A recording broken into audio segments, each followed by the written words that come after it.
নমস্কার বন্ধুরা, তোমাদের সকলকে স্বাগত। অনেকের অনুরোধে আবারও আইসিডিএস সম্পর্কিত গুরুত্বপূর্ণ জিকে প্রশ্ন উত্তর নিয়ে হাজির হয়েছি। এই ভিডিওতে এমন সব গুরুত্বপূর্ণ প্রশ্ন রাখা হয়েছে যেগুলো আইসিডিএস ওয়ার্কার, হেল্পার, সুপারভাইজার এবং কি অন্যান্য প্রতিযোগিতামূলক পরীক্ষার জন্য অত্যন্ত উপযোগী। যদি তোমরা পরীক্ষার প্রস্তুতি নিয়ে সিরিয়াস হও তাহলে আজকের এই ভিডিওটি শেষ পর্যন্ত অবশ্যই দেখবে। আশা করছি এই একটি মাত্র ভিডিও থেকেই তোমরা অনেক গুরুত্বপূর্ণ তথ্য জানতে পারবে।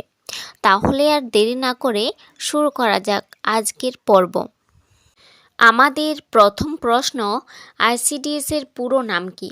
উত্তর হবে ইন্টিগ্রেটেড চাইল্ড ডেভেলপমেন্ট সার্ভিসেস, সমন্বিত শিশু বিকাশ সেবা প্রকল্প। আইসিডিএস প্রকল্প ভারতে প্রথম কবে চালু হয়? উত্তর হবে 2রা অক্টোবর 1975 সালে। কার জন্মজয়ন্তী উপলক্ষে আইসিডিএস প্রকল্পটি চালু করা হয়েছিল? উত্তর হবে মহাত্মা গান্ধী। কোন পঞ্চবার্ষিকী পরিকল্পনাকালে আইসিডিএস প্রকল্প চালু করা হয়? উত্তর পঞ্চম পঞ্চবার্ষিকী পরিকল্পনাকালে। আইসিডিএস কোন কেন্দ্রীয় মন্ত্রকের অধীনে কাজ করে? উত্তর হবে ministry of women and child development, নারী ও শিশু বিকাশ মন্ত্রক। পশ্চিমবঙ্গে প্রথম কোথায় আইসিডিএস প্রকল্প শুরু হয়েছিল? উত্তর কলকাতার খিদিরপুর এবং পুরুলিয়ার মানবাজার ব্লকে। আইসিডিএস প্রকল্পের প্রধান উদ্দেশ্য কী? এর প্রধান উদ্দেশ্য হল 0 থেকে 6 বছর বয়সী শিশুদের অপুষ্টি দূর করা এবং গর্ভবতী ও প্রসূতি মায়েদের স্বাস্থ্যের উন্নতি ঘটানো। আইসিডিএস প্রকল্পের মূল স্তম্ভ বা কেন্দ্রবিন্দু কাকে বলা হয়? উত্তর অঙ্গনওয়াড়ি কেন্দ্রকে এবং অঙ্গনওয়াড়ি কর্মীকে। অঙ্গনওয়াড়ি শব্দের অর্থ কী? এর অর্থ হল উঠোন বা প্রাঙ্গণ। গ্রামীণ এলাকায় সাধারণত কত জনবসতির ভিত্তিতে একটি অঙ্গনওয়াড়ি কেন্দ্র গঠিত হয়? 400 থেকে 800 জন জনসংখ্যার ভিত্তিতে একটি অঙ্গনওয়াড়ি কেন্দ্র গঠিত হয়। আইসিডিএস প্রকল্পে মোট কয়টি পরিষেবা দেওয়া হয়? উত্তর 6টি মূল পরিষেবা দেওয়া হয়। আইসিডিএসের 6টি মূল পরিষেবা কী কী? 1 নম্বরে হচ্ছে পরিপূরক পুষ্টি, টিকাকরণ, স্বাস্থ্য পরীক্ষা, রেফারেল পরিষেবা, প্রাক বিদ্যালয় আনুষ্ঠানিক শিক্ষা এবং পুষ্টি ও স্বাস্থ্য শিক্ষা। অঙ্গনওয়াড়ি কেন্দ্রগুলোতে প্রাক বিদ্যালয় শিক্ষা কোন বয়সী শিশুদের দেওয়া হয়? উত্তর 3 থেকে 6 বছর বয়সী শিশুদের। আইসিডিএস প্রকল্পের সুবিধাভোগী কারা? উত্তর হবে 0 থেকে 6 বছরের শিশু, গর্ভবতী মহিলা এবং স্তন্যদাত্রী বা প্রসূতি মায়েরা। আইসিডিএস কোন আন্তর্জাতিক সংস্থার সহায়তায় ভারতে শুরু হয়েছিল? উত্তর হবে ইউনিসেফ। আইসিডিএস প্রকল্পে কিশোরী বালিকাদের জন্য কোন বিশেষ পুষ্টি প্রকল্প চালু আছে? উত্তর SAG, scheme for adolescent girl বা সবলা প্রকল্প। অঙ্গনওয়াড়ি কর্মীদের প্রধান কাজ কী? শিশুদের প্রাক প্রাথমিক শিক্ষা দেওয়া, পুষ্টির দেখাশোনা করা এবং মায়েদের স্বাস্থ্য সচেতন করা। আইসিডিএস সুপারভাইজার কার অধীনে কাজ করেন? উত্তর সিডিপিওর অধীনে। সিডিপিওর পুরো নাম কি? চাইল্ড ডেভেলপমেন্ট প্রজেক্ট অফিসার, শিশু বিকাশ প্রকল্প আধিকারিক। ডিপিও এর পুরো নাম কি? ডিস্ট্রিক্ট প্রোগ্রাম অফিসার, জেলা কর্মসূচি আধিকারিক। SNP এর পুরো নাম কি? সাপ্লিমেন্টারি নিউট্রিশন প্রোগ্রাম, পরিপূরক পুষ্টি কর্মসূচি। অঙ্গনওয়াড়ি কেন্দ্রে শিশুদের ওজনের রেকর্ড কোন কার্ডে রাখা হয়? উত্তর, গ্রোথ চার্ট বা গ্রোথ মনিটরিং কার্ড। একটি মিনি অঙ্গনওয়াড়ি কেন্দ্রে কত জনসংখ্যার ভিত্তিতে তৈরি হয়? 150 থেকে 400 জন জনসংখ্যার ভিত্তিতে। আইসিডিএস প্রকল্পের অধীনে রেফারেল পরিষেবা বলতে কী বোঝায়?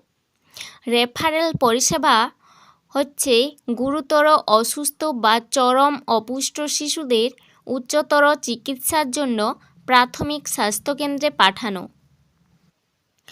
অঙ্গনওয়াড়ি কেন্দ্রের শিশুদের সপ্তাহে কতদিন রান্না করা গরম খাবার দেওয়ার নিয়ম রয়েছে? উত্তর, সপ্তাহে 6 দিন। আইসিডিএস প্রকল্পে মায়েদের যে স্বাস্থ্য ও পুষ্টি শিক্ষা দেওয়া হয় তার মূল লক্ষ্য কী? উত্তর, মায়েদের সঠিক পুষ্টি, স্বাস্থ্যের যত্ন ও শিশুর লালন পালন সম্পর্কে সচেতন করা। অঙ্গনওয়াড়ি কর্মীদের রেজিস্টারে নীল রং সাধারণত কী নির্দেশ করে?